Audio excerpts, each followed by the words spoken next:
দর্শক বন্ধুরা, আমি সাইম মোহাম্মদ মানে করছিলাম। আমাদের ভিডিও হচ্ছে না ভিউ, তাই আমরা নিউজ নিয়ে এলাম একটা নিউ।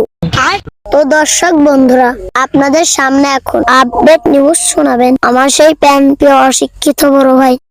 তো চলুন আমরা গিয়ে আমার বড় ভাইয়ের বিয়ের মুখে আজ উড়িয়ে দরবার শোনেনি।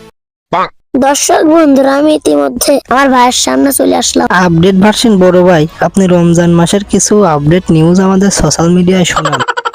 আশা করি আপনারা সবাই ভালো আছেন। আল্লাহর অশেষ রহমত, রাতে আদার দিনে আলো আপনাদের 10 জনের দোয়ায় আমিও আছি ভালো। তাই নাকি? কোন রকম দিনকাল কাটিয়ে কুটিয়ে যাচ্ছে, রক্ত বাড়াচ্ছে না। আসসালামু আলাইকুম, সালাম রহমতের কালাম, যিনি আমাদের সৃষ্টি করেছেন আমরা সবাই তারই তো গোলাম। এখন আমি আপনাদের মাঝে একটা খবর কইয়াম। খবরটি প্রচারিত হচ্ছে একযোগে পুরাতন বাংলা পাবলিক টয়লেট স্থান থেকে। খবরটি প্রচারিত করছে আপনাদের প্রিয় মানুষ, আমি আমার অশিক্ষিত মুখের অশৈলী ভাষা দিয়ে।